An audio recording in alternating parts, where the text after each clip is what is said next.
Da palavra de hoje, ela não é só para trazer sobre nós orientação, mas eu sinto no meu espírito como uma convocação também.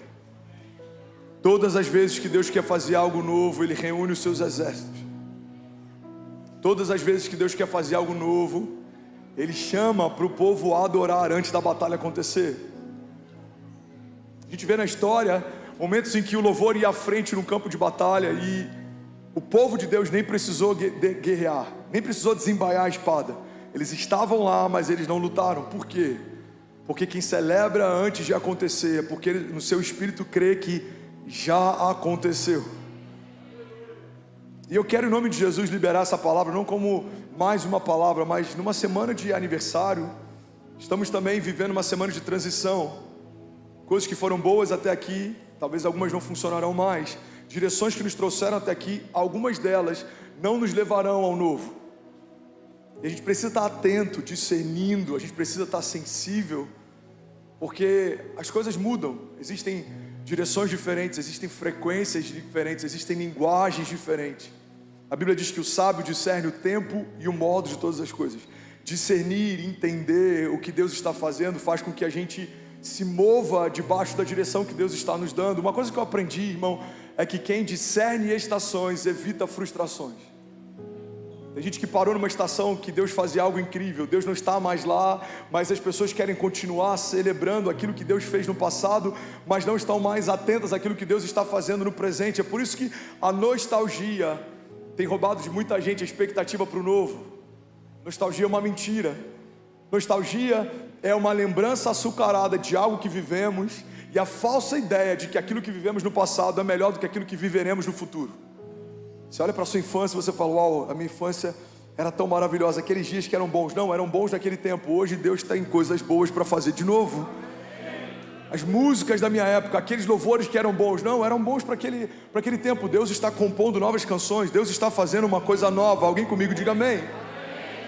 Então eu quero que você entenda que a palavra de hoje, profeticamente, é uma convocação para um novo tempo. E a palavra de hoje, o tema da mensagem de hoje é chamados para fazer história. 5 pessoas felizes com essa convocação, misericórdia. Jesus me ajuda. É o 11º culto. Você sabe que eu estou cansado, eu quero ressuscitar sonhos de alguém aqui, mas eu preciso de pelo menos uns 200 pessoas comigo. Tem alguém comigo aqui, gente? De verdade. Aleluia. Fala para quem está do seu lado: Deus te chamou para fazer história.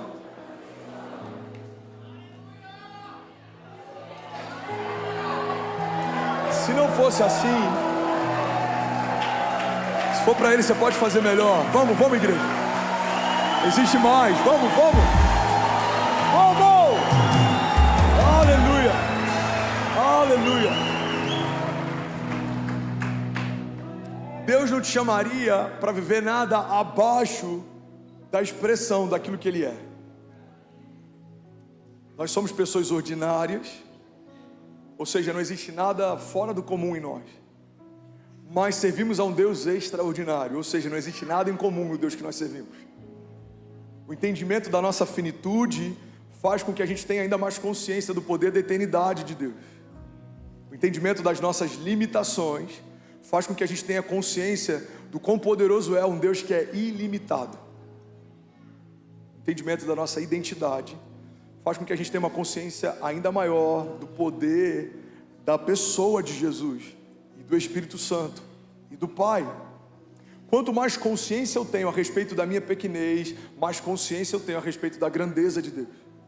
Todo homem que não tem isso bem estabelecido se acha grande demais, forte demais. Deus ama abater os soberbos. Mas todo homem que sabe que se Deus não fizer, Ele não faz, se Deus não falar, Ele não fala, se Deus não dá uma direção, Ele não caminha, são homens que Deus ama promover. Deus promove pessoas que aos nossos olhos não fazem sentido estar onde estão, viver o que vivem, mas é porque Deus está fazendo na vida deles.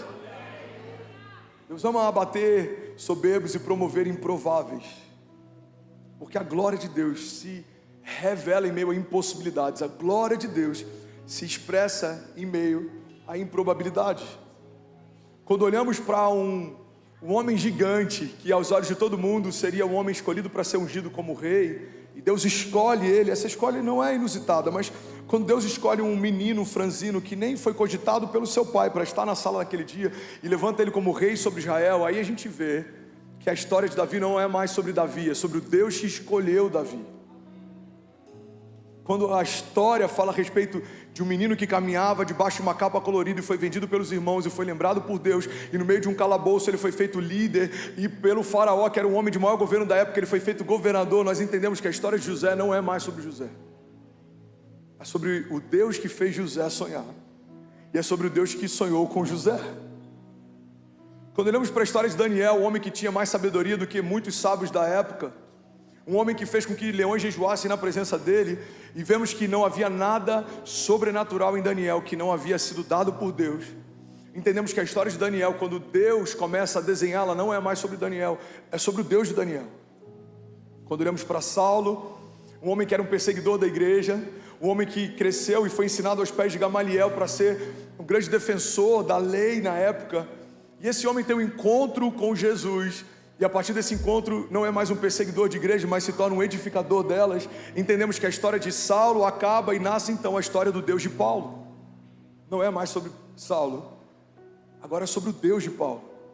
Quando olhamos para a história de Pedro, um homem que sabia pescar peixes, mas ao longo da história foi levantado por Deus para pescar homens, alguém que tinha habilidades manuais, mas agora se torna alguém que abre a sua boca e libera um poder sobrenatural, alguém que tinha dificuldade para saber em uma noite como aquela em que Jesus o encontrou, aonde os peixes estavam, mas agora a sombra dele cura enfermos, por onde ele passa, entendemos que não é mais sobre Pedro, é sobre o Deus de Pedro.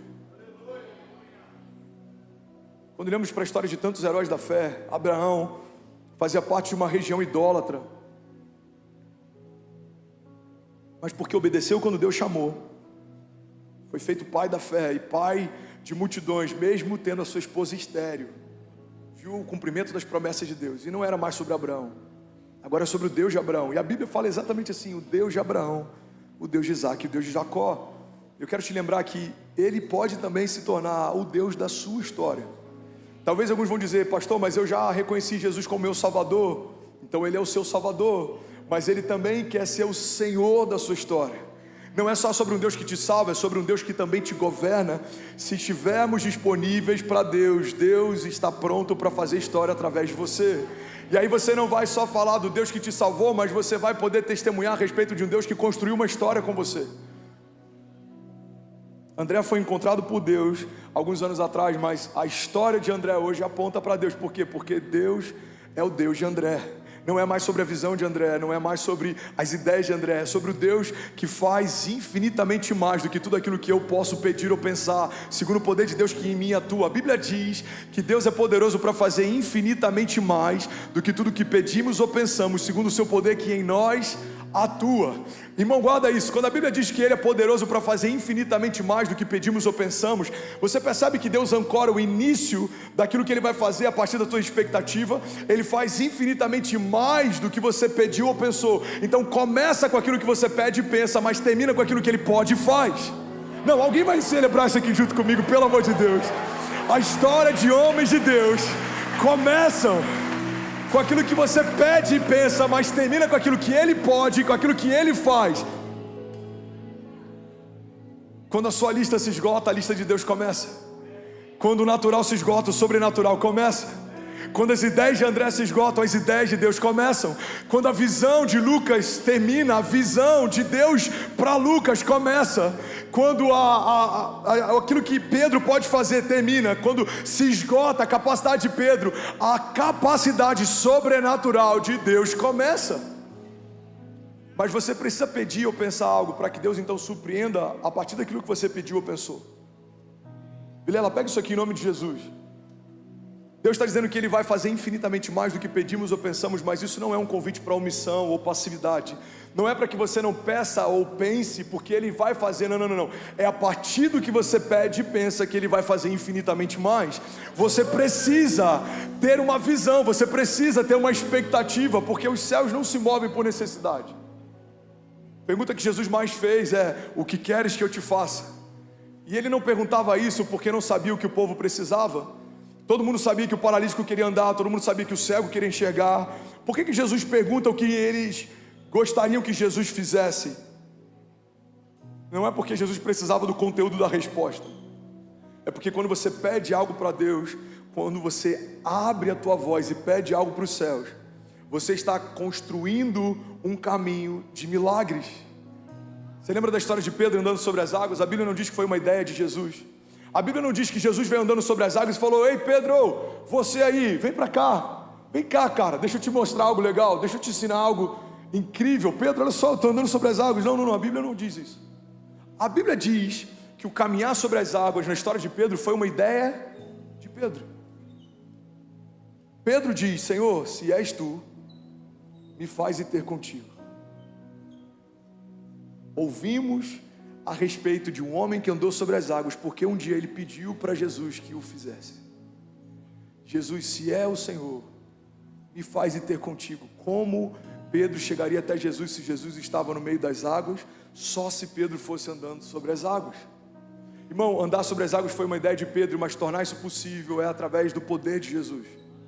Deus vai te dar capacidade imaginativa para imaginar o que não existe, mas é pelo poder da fé que você vai ver coisas que não existiam se tornando naturais. A imaginação, ela cria um mundo que não existe. A fé torna esse mundo real. Alguém imaginou coisas sobrenaturais que hoje a gente usufrui delas, mas a fé desses homens fez com que essa imaginação se tornasse algo natural, viável, possível, tangível, palpável. Alguém comigo aqui, diga amém. Andar sobre as águas foi uma ideia de Pedro. Parar de sangrar na história da mulher do fluxo de sangue foi uma ideia dela. A Bíblia não diz que Jesus então ia a caminho de um lugar onde uma mulher sangrava há tantos anos. Não. A Bíblia diz que uma mulher que sangrava há muitos anos, quando ouviu dizer que Jesus passaria por ali, ela então começou a declarar: se eu apenas tocar na orla das vestes dele, eu serei curada. Se eu apenas tocar na orla das vestes de Jesus, eu serei curada. Irmão, a ideia foi dela, mas o toque, quando libera o poder vem dele. Então você vai ter ideias, você vai se mover, você vai ter uma firme convicção, mas quem faz é ele quem faz, é ele quem gera, é ele quem supre, e é ele quem supre infinitamente mais aquilo que um dia pedimos ou pensamos. Alguém comigo aqui, pelo amor de Deus. Eu lembro de um dia que eu morava com Kezinha no Rio ainda, a gente só tinha acesso e eu tinha que fazer compras.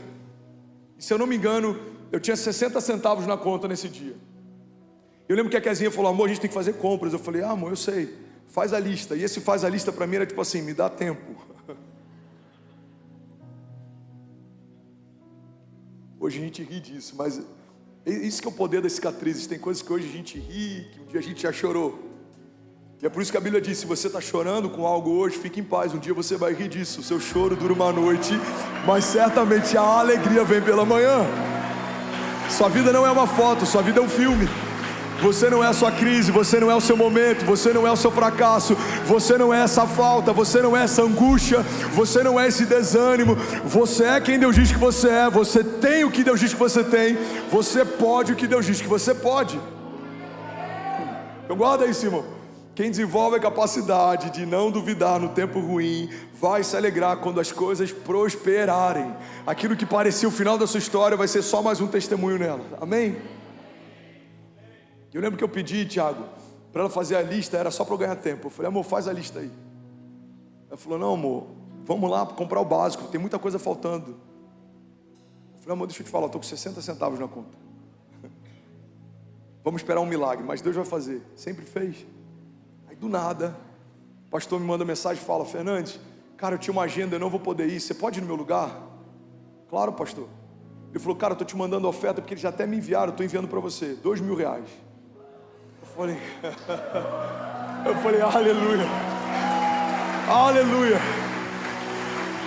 Aí eu fui, e eu preguei, e eu derramei tudo que eu tinha, e foi um mover absurdo. Era um acampamento de jovens, Igor. E aí no final do acampamento, o pastor falou assim: cara, tá aqui a oferta. Eu falei: não, pastor, por favor, a gente já recebeu. O pastor já me enviou, ele falou: não, a gente sabe, mas eu quero te dar uma oferta extra, porque o que você fez hoje marcou a nossa igreja. Aí ele me deu mais R$2.000. E naquele dia, eu tinha levado algumas blusas que eu tinha para vender da nossa marca, na época se chamava Overcome, e eu levei algumas blusas e livros. Irmão, e a gente vendeu. em torno de R$2.000 de livros. E para resumir, eu saí com 60 centavos de casa e eu voltei com R$6.000. E agora tá a chave. Falei, amor, de 60 centavos para R$6.000, quantas vezes Deus fez com aquilo que a gente tinha? Eu lembro que eu brinquei, eu falei, amor, imagina se a gente tivesse R$10 na conta, a gente estava bem.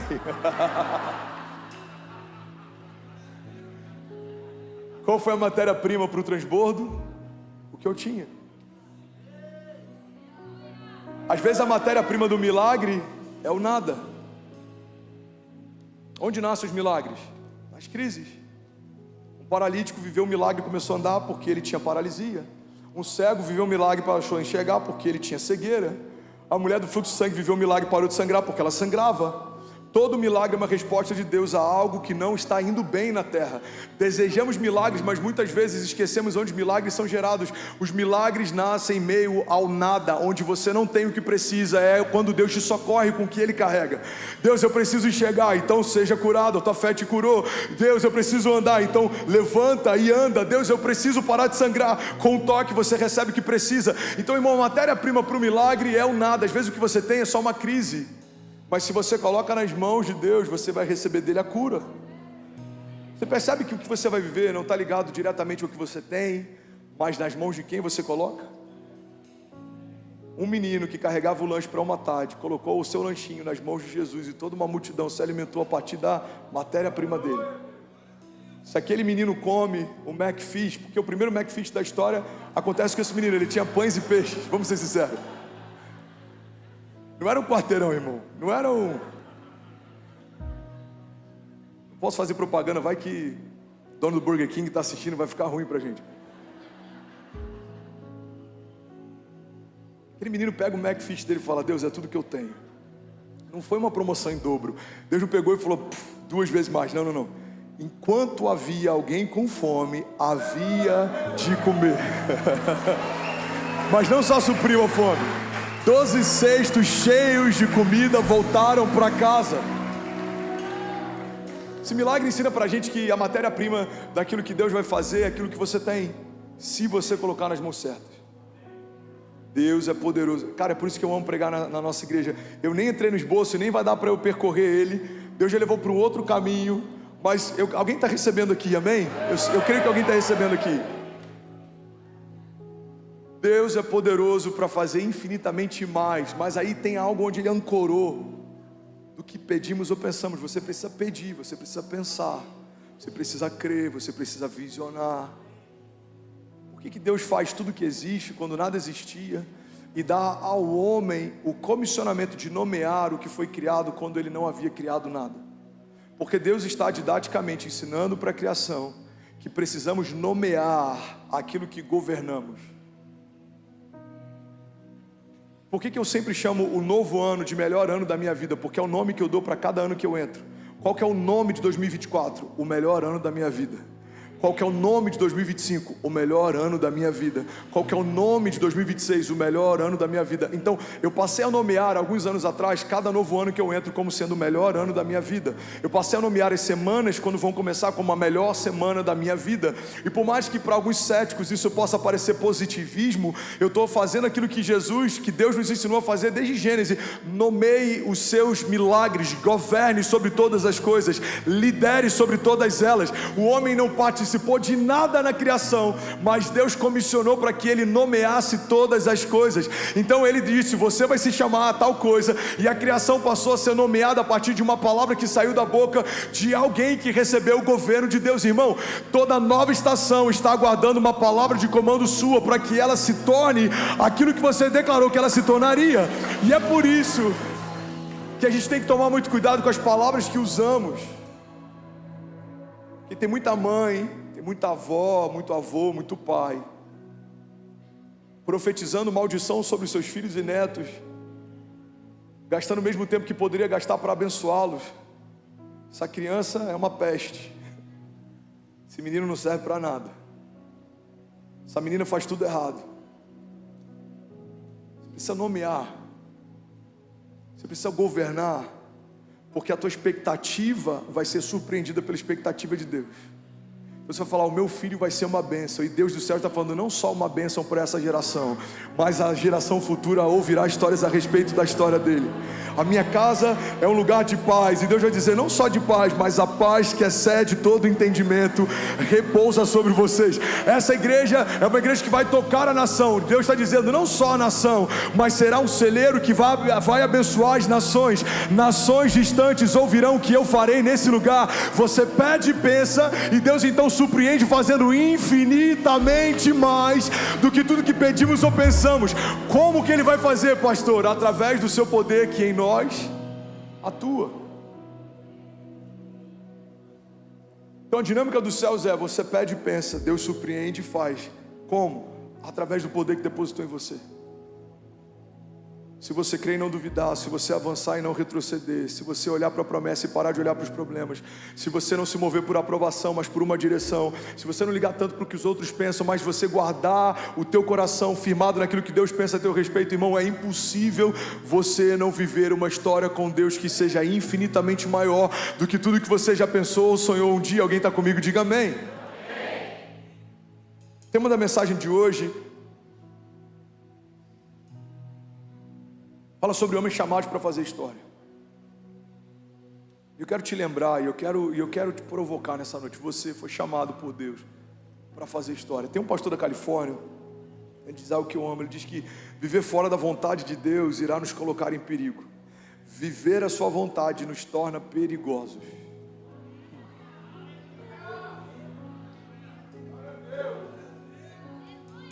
Tim Keller dizia,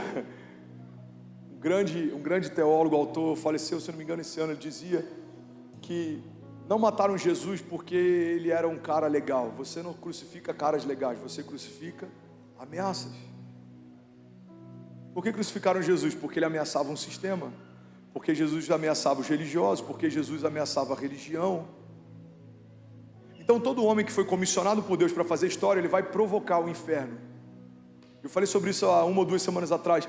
Não se preocupe se o inferno te odeia, mas tenha muita preocupação se o inferno te ama. Está tudo bem se o inferno for uma retaliação contra você, está tudo errado se o inferno quiser patrocinar os teus sonhos. Pastor, eu comecei a fazer algo, parece que tudo se levantou contra. Glória a Deus por isso, irmão, fico feliz de saber. Porque quanto maior a visão, maior a resistência. Jesus recebe a porção do Espírito, é batizado nas águas, ouve uma voz do céu dizendo: esse é o meu filho em quem eu tenho o meu prazer. E a primeira tentação que ele enfrenta não é de uma potestade, um principado ou de uma hoste, é o próprio Satanás tentando Jesus. Você vai perceber que o tamanho da comitiva que é enviada para parar você é proporcional ao tamanho da autoridade que você carrega. Para tentar Jesus, tem que ser o próprio Satanás. Tem homens que caem no primeiro ataque de uma pombagira. Não tem controle, conversam que não deveriam conversar com mulheres que não deveriam conversar. E colocam em xeque um casamento incrível que pode ter sido gerado pelo próprio Deus. Por quê? Satanás não precisou investir muito.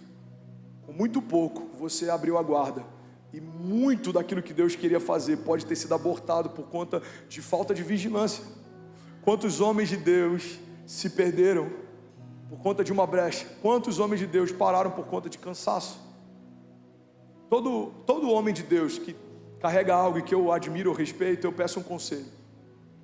Nesses dias aqui eu pedi conselhos para alguns dos convidados no nosso tempo de mesa. Me dá um conselho. O que você vê no meu ministério que te preocuparia? O que você acha que eu estou fazendo errado? O que você viu que é uma graça diferente? O que te inspirou naquilo que você viu na nossa igreja?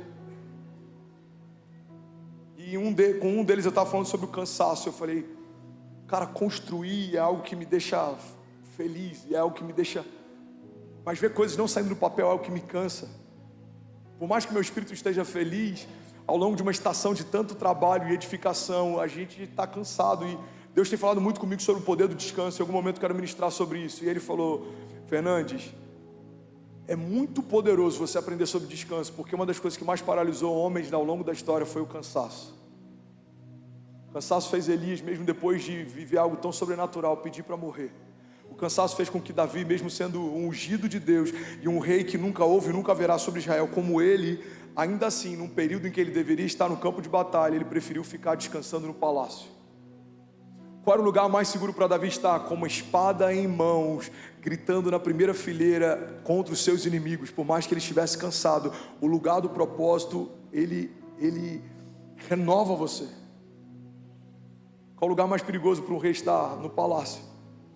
Ele estava descansado demais, a ponto de ser seduzido por algo que ele nem seria tentado se estivesse no lugar que ele deveria estar. Irmão, qual o lugar mais seguro que você pode estar? Correndo riscos com Deus. E eu já falei sobre isso, mas pode ser novo para alguém, eu quero que você guarde isso. É melhor ser Pedro voltando molhado para o barco do que qualquer um dos 11 discípulos que nunca vão poder dizer como é andar sobre as águas. É melhor ser Daniel vendo leões jejuando na sua presença do que ser como todos os outros que se prostraram diante dos reis daquela época para serem poupados da morte.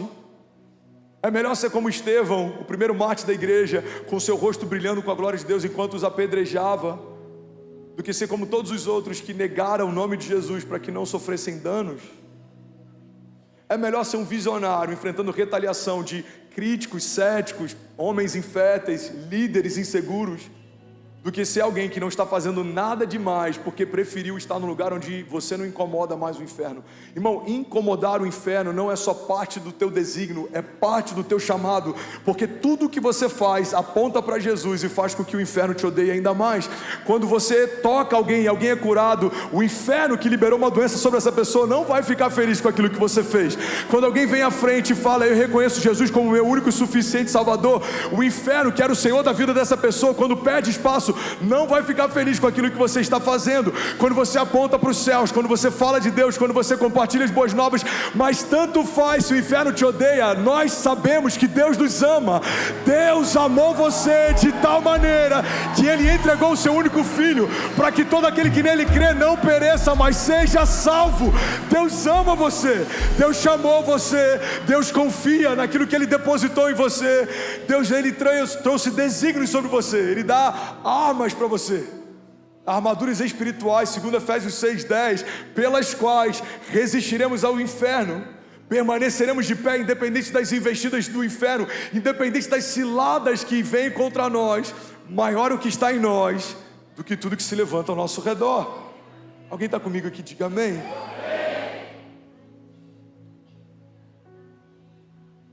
Viver fora da vontade de Deus nos colocará em perigo, mas viver a vontade de Deus nos torna perigosos.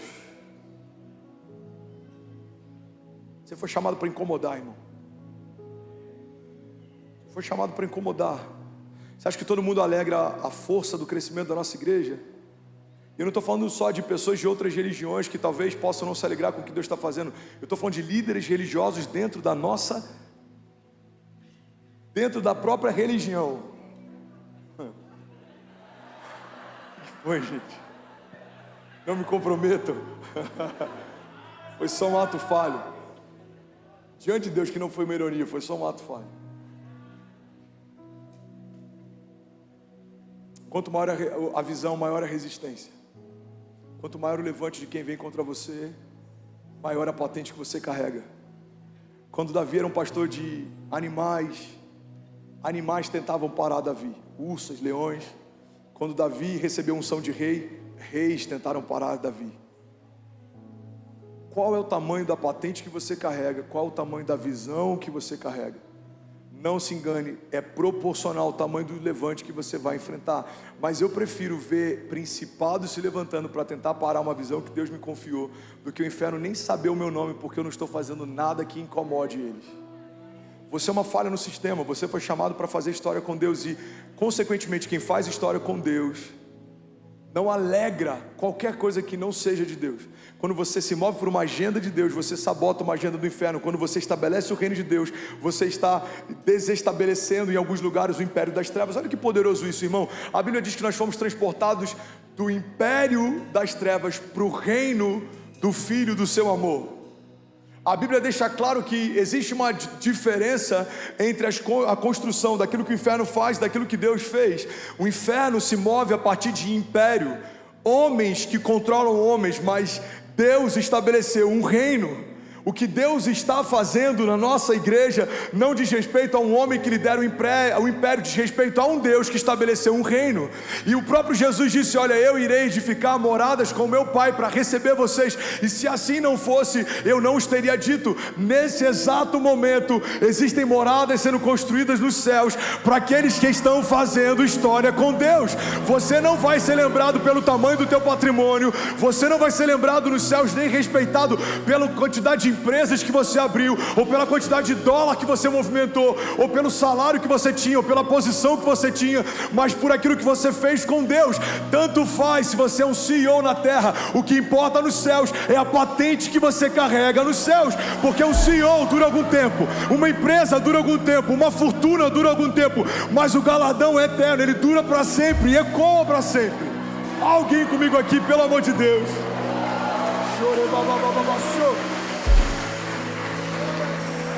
Aleluia. Bom, guarda isso. Se Deus não puder fazer história com você, se Deus não puder contar com você, Ele fará história através de outro. Se Deus quer avivar uma nação e Ele chama um avivalista, Ele não se posiciona, Deus não vai deixar de avivar uma nação porque um avivalista não quis fazer parte disso. Ele vai usar uma outra pessoa e torná-lo avivalista, mas a essa nação vai ser avivada. Se Deus quiser tocar uma cidade, tocar um povo, Ele não sabota os seus planos porque homens se auto-sabotaram. Ele só chama outros. Porque a Bíblia diz em Esther 4,14: se você ficar calada nessa hora, socorro e livramento surgirão de outra parte para os judeus, mas você e a família do seu pai morrerão. Quem sabe não foi para um momento como esse que você chegou à posição de rainha. O que a palavra está dizendo? Esther era pensada no meio do povo, colocada numa posição de governo, e aí alguém libera para ela um conselho, uma voz de sabedoria diz: Esther, se você se calar, livramento virá de outra parte. Ou seja, Deus não vai deixar de fazer porque você não quis participar do que Ele está fazendo, mas você e a sua família serão riscados desse legado. Quem sabe não foi para um tempo como esse que Deus te colocou na posição em que Ele colocou você. Igreja, olha para mim. Toda a autoridade que Deus te dá com um propósito. Toda a riqueza que Deus te dá com um desígnio. Toda ideia que Deus te dá, Ele te dá por um motivo. Tudo que Deus te confiou, Ele confia a você para a glória dEle. Todo o talento que Ele te deu é para ser multiplicado, não enterrado. Toda unção que você carrega não é sobre você, é sobre o outro. É por isso que em vários momentos eu subo aqui doente, eu ministro cura, e a gente vê dezenas de pessoas curadas. É por isso que em alguns momentos os nossos pastores estão aqui ministrando e inspirando você, mas estão abatidos. É por isso que em alguns momentos a gente está aqui liberando palavras proféticas sobre finanças, e a gente está precisando de um favor financeiro. Por quê? Porque a unção sobre você não é para você, é para o outro. E é por isso que a multiforme graça faz com que aquilo que você carrega complemente aquilo que falta em mim. Aquilo que eu carrego derrama e supra aquilo que falta em você.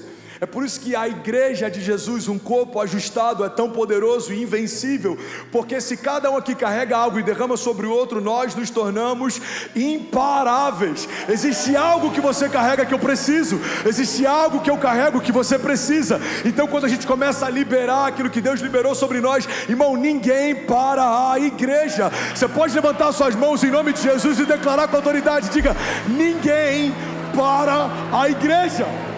Aleluia. Se for para Jesus, você pode celebrar no seu lugar. Aleluia.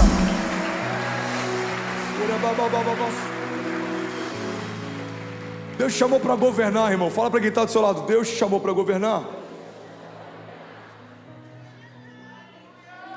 Romanos 5,17.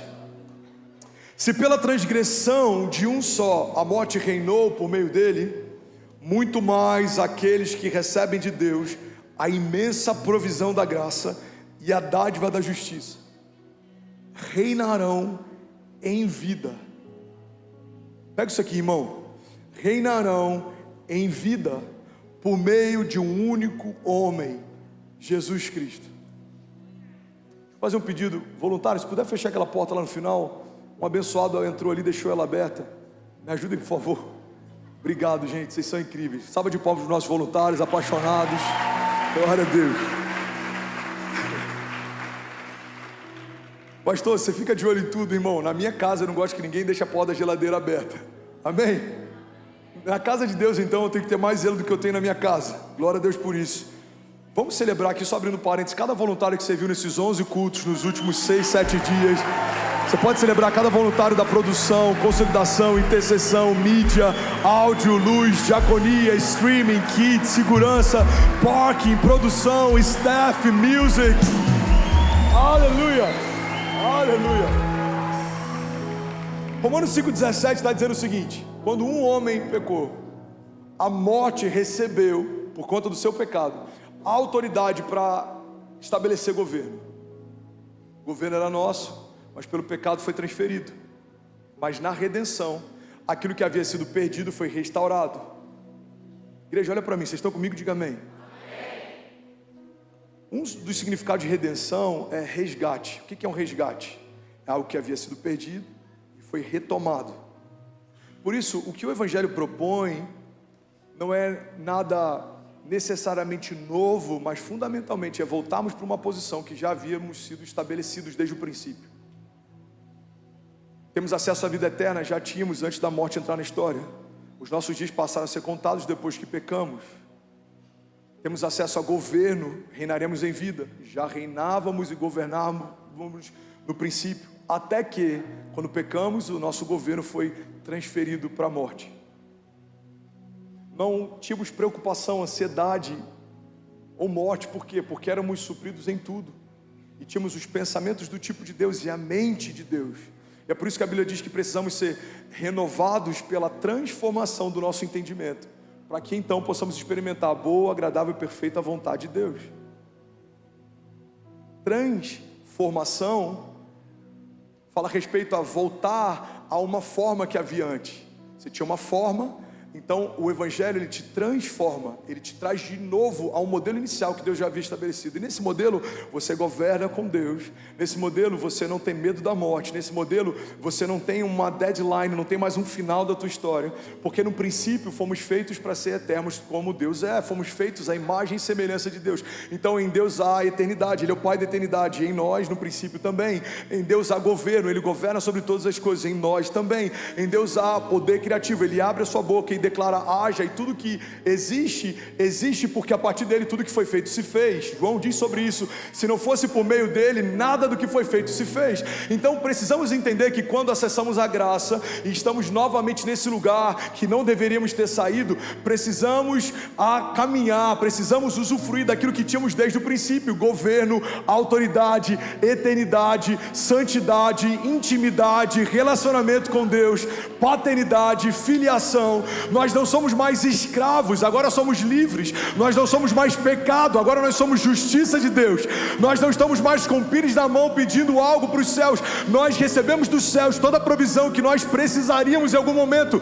Nos tornamos fonte, nós somos a bênção. A Bíblia diz que Deus nos abençoou com todas as bênçãos espirituais das regiões celestiais. O tempo verbal não é futuro, Deus nos abençoará. O tempo verbal é passado, Deus já nos abençoou. Aleluia! Então o que a palavra está dizendo aqui precisa ser um norte para a nossa construção, porque tem muita gente que está esperando a vinda de Jesus, mas não está fazendo história enquanto Ele não vem. Tem gente que respalda a sua construção em Maranata: ora vem Senhor Jesus. Pastor, eu não preciso ansiar por isso? Sim, mas enquanto não acontece, estabeleça o governo do céu sobre a terra. No outro extremo, temos pessoas que nem lembram mais do céu, não clamam Maranata, não se preocupam com a vinda dele, só querem liderar nos dias de hoje, como se tudo se resumisse a isso aqui. Paulo diz: se a nossa esperança é só para esse tempo, de todos os homens somos os mais miseráveis entre eles. Então qual o desafio? Parece quase paradoxal, mas é essa linha tênue que você tem que caminhar. Fazer história com Deus na terra, mas não tirar os seus olhos dos céus.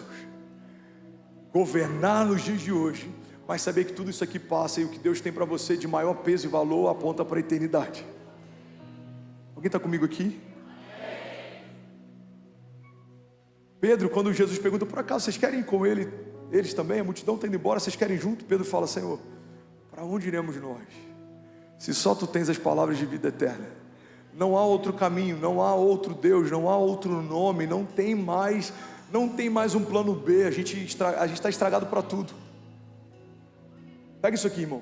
Mas o mesmo Pedro que fala, para onde iremos nós se só tu tens os caminhos, as palavras de vida eterna, é o Pedro que tempos depois caminha sobre as ruas da cidade, e pela sombra dele enfermos são curados. É o mesmo Pedro que abre a sua boca e prega, e milhares se convertem. Você percebe que a expectativa de Pedro em relação aos céus não diminuiu a efetividade do ministério de Pedro enquanto caminhava na terra? Igreja, guarda isso em nome de Jesus. Eu falei no princípio, eu quero te relembrar no final dessa mensagem. Não é só um sermão, é uma convocação profética. Deus está chamando famílias que queiram fazer história com Ele. Deus está convocando um povo que queira fazer história com Ele. Deus está alistando um exército que vai fazer história com Ele. Deus está juntando pessoas que querem fazer história com Ele. Olha o que a palavra diz, Romanos 5,17, coloca de novo por favor, coloca aqui na tela. Romanos 5,17 diz assim: se pela transgressão de um só a morte reinou, ou seja, quando pecamos a morte assume o governo, agora, muito mais, aqueles que recebem de Deus a imensa provisão da graça e a dádiva da justiça, reinarão em vida. Irmão, se a Bíblia dissesse reinarão, talvez alguns de nós estaríamos discutindo se esse reinado é futuro ou presente, se esse governo ele é dos céus ou é terreno. Mas a Bíblia está deixando bem claro que a palavra aponta para um reino em vida. Você foi chamado por Deus para reinar em vida. Eu vou falar de novo, alguém vai pegar isso aqui no espírito. Você foi chamado por Deus para reinar em vida. Eu vou entrar numa outra área que eu nem ia entrar, até porque meu tempo já estourou, mas eu preciso costurar e finalizar isso aqui. Alguém está recebendo algo de Deus? Diga amém. Pega isso aqui. Pastor, mas João Batista dizia que diminua eu para que ele cresça. Mas João Batista ele é um profeta de um tempo. Ele quebra o silêncio de Deus através do ministério profético, mas ele é o final de um tempo. Ele aponta para um novo tempo e ele aponta um caminho que ele leva o povo para uma nova aliança. Até esse momento, a mentalidade era que eu diminua para que Deus cresça. Mas a partir de Jesus e da provisão da graça e da nova aliança, o comissionamento que o próprio Jesus fala que nós recebemos é que vocês brilhem como estrelas no universo para que todos vejam a glória de Deus em vocês. João diz que através dos muitos frutos de vocês, Deus seja glorificado. Jesus diz, não se coloca uma candeia no lugar mais baixo da casa, não, se coloca no lugar mais alto para que todos vejam. O que Jesus está dizendo é que pela nova aliança, estamos agora num lugar de governo, foi restabelecido o reinado, a partir de nós uma autoridade que havia sido perdida no princípio, foi restaurada na cruz. Então a partir desta aliança, vocês precisam governar, vocês precisam liderar, vocês precisam visionar. Deus quer levantar homens que serão pioneiros, estabelecerão mercados, encontrarão curas para doenças, que terão sonhos que parecem loucuras. Você precisa ter orações que, se fossem ouvidas por alguém que te conhece, achariam que você está louco. Precisamos voltar a sonhar com construção de universidades e de hospitais e de cidades, por que não? Precisamos liderar mercados, governos, empresas. Precisamos estar nos lugares mais altos. Os prêmios que são dados ao talento de homens precisam ser dados ao povo de Deus. Os melhores cantores, as melhores canções, os melhores filmes, as melhores peças, as maiores ideias, os melhores projetos, os projetos mais ousados. Alguém comigo aqui, pelo amor de Deus. Aleluia, aleluia. Porque para mim, irmão, não faz sentido. Eu não sei qual é a fé do Elon Musk, e eu de fato não sei em que ele acredita, mas para mim não faz sentido alguém que pode ser que nem acredite em Deus se mover mais por impossibilidade do que um povo que conhece o Deus do impossível. Se eu falar hoje que eu estou sonhando com um bairro, vão dizer, esse cara é louco. Mas um homem que pode nem acreditar em Deus, ele está querendo mudar a história a partir de um projeto de empreendedorismo, e tem muita gente já aportando na visão de alguém que está se movendo por impossibilidades. Achavam impossível durante uma época o gerenciamento de energia. achavam impossível durante uma época. Muitas estruturas que a arquitetura e a engenharia tornaram banais hoje, achavam impossível numa época a gente poder ter o próprio veículo. Achavam tantas coisas que hoje são banais e impossíveis, como a internet se tornar wireless. Hoje em dia a energia está indo por esse caminho de wireless. Achavam tantas impossibilidades que hoje a gente trata como habitual. Irmão, em que lugar da construção do novo a igreja tem ocupado? Deus não chamou você para assistir história. Deus convocou você para fazer história. Deus chamou a sua igreja para voltar para o lugar que ela já tinha desde o princípio. Nomear estações, profetizar. Você precisa abrir portas que não existem. Você precisa ver o que ninguém viu, sonhar o que ninguém sonhou, para que a partir da tua visão, aquilo que Deus te confiou, pessoas possam viver aquilo que ninguém está vivendo. Alguém está comigo? Diga amém. Pastor, mas a igreja que eu vim, a religião me ensinou que eu preciso ter pouco, porque se eu tenho muito, isso me rouba de Deus. Normalmente a religião que te propõe isso, propõe que você dê o que tem para ela. Dinheiro é um problema, então dê para mim. Deus não se alegra com o teu voto de pobreza, porque se o Filho de Deus fosse pobre, não teria um tesoureiro para gerenciar os recursos do seu ministério. Qual o sentido de um tesoureiro no ministério que não tem recursos? E quando os recursos em alguns momentos faltavam, a provisão vinha em forma de ouro. Jesus precisa pagar um imposto. Você lembra desse momento? Pedro pesca e da boca do peixe existe uma moeda de ouro. Jesus foi suprido em tudo. As vestes que ele vestia eram vestes de tecido caro. Se não fosse assim, os soldados não teriam tirado sorte para ver quem ficava com elas. Os perfumes que foram derramados aos pés de Jesus em vários momentos ao longo da história, foram derramados sobre ele, eram perfumes caros, era o salário de um ano de alguém que trabalhou muito. Mas essa teologia que faz com que a gente acredite que ter menos nos torna mais santos, nos tira de um papel que foi designado por Deus. Deus nos chamou para governar, para visionar, para liderar, para começar. Deus chamou você para estabelecer. Deus chamou você para ver o que ninguém viu, para fazer o que ninguém fez. Deus nos chamou para sermos reis e sacerdotes. Nós ministramos diante de Deus, nós temos uma adoração vertical, mas também nós governamos a partir de uma visão de Deus. Nós estamos fazendo história na terra, nós estamos fazendo história com Deus. Alguém comigo aqui, diga amém. Eu preciso terminar essa mensagem. Alguém recebeu algo de Deus essa noite? Diga amém. Uma frase que eu li esses dias, ela nunca fez tanto sentido. Pássaros criados em gaiola acham que voar é uma doença. Por muito tempo, principalmente no Brasil e na América Latina, a religião se incumbiu de vender a ideia de que estar numa gaiola era algo seguro, quando na verdade o Evangelho nos mostra que não é para gaiolas que nós fomos gerados, fomos feitos para fazer história com Deus. E o lugar mais seguro que você pode estar é correndo riscos com Ele. Isaías 9,6, porque o menino nos nasceu, o filho nos foi dado, e o governo estava sobre os seus ombros. E ele será chamado maravilhoso conselheiro, Deus forte, Pai da eternidade, príncipe da paz. Quando Isaías previa a respeito do Messias, quando ele profetizava sobre o Messias que viria, ele diz: o governo está sobre os seus ombros. Mas a Bíblia diz que quando Jesus então estabelece a plenitude sobre todas as coisas são colocadas debaixo dos seus pés. O menino começa com o governo nos ombros e ele termina com todas as coisas debaixo dos seus pés. Igreja, todas as coisas, principados ou potestades, governos ou autoridades, pensamentos de morte, ansiedade, depressão, escassez, mentiras, cansaço, todas essas coisas foram colocadas debaixo dos pés de Jesus. E como fazemos parte do corpo dele, todas essas coisas foram colocadas debaixo dos nossos pés. Enquanto você estiver fazendo história com Deus, não se iluda, muitas coisas vão se levantar, mas não se esqueça, cada coisa que se levanta te coloca no lugar mais alto, porque se cada levante é colocado debaixo dos meus pés, cada retaliação se torna um degrau para aquela história que eu estou construindo com Deus.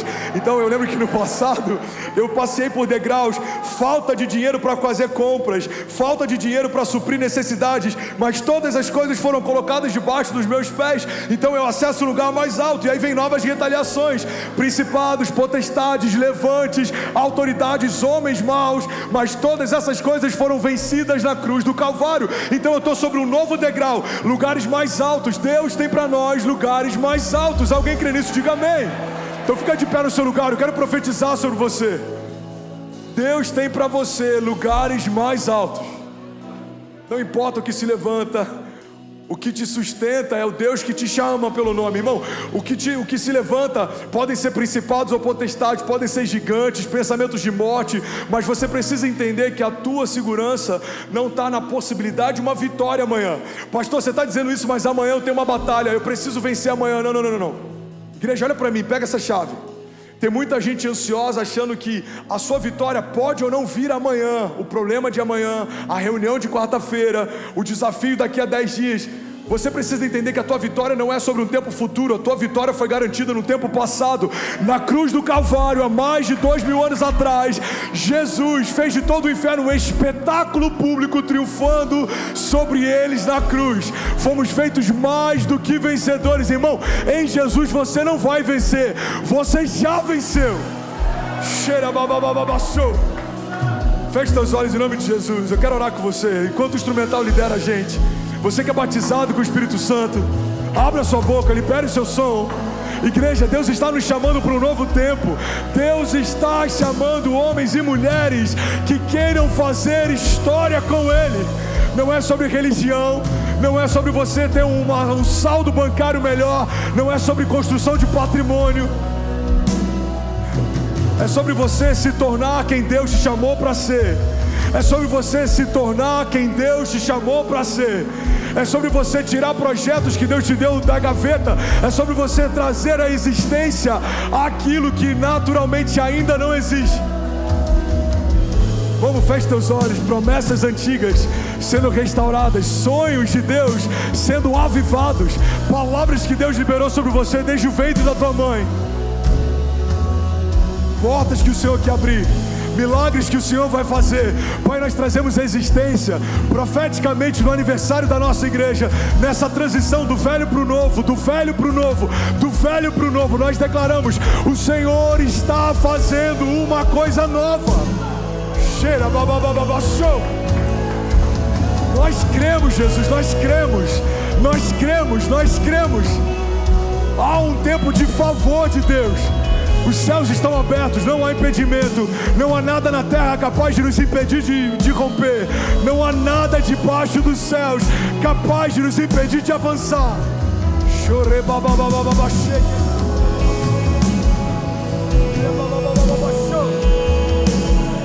Vamos, abre a sua boca, abre a sua boca. Comece a profetizar sobre a tua semana. Levante suas mãos, feche teus olhos. Comece a profetizar. Eu profetizo uma semana de milagres. Eu profetizo descanso, bálsamo sobre os meus pensamentos. Eu profetizo em nome de Jesus, eu e a minha casa cheios da glória de Deus. Muito bem, você acabou agora de assistir um vídeo. Se você ainda não está inscrito, já se inscreve também no nosso canal, ativa esse sininho aqui embaixo de notificação e toda vez que eu fizer uma live ou estiver transmitindo uma mensagem ao vivo, você vai ser um dos primeiros a saber. Mas eu deixei mais 2 indicações aqui que eu espero que façam muito sentido para você. Então já aproveita e clica para assistir a próxima mensagem, beleza? Seja bem-vindo ao time de incendiários e eu espero de verdade que essas mensagens mudem a sua vida como elas têm mudado a minha também. Até a próxima. Valeu!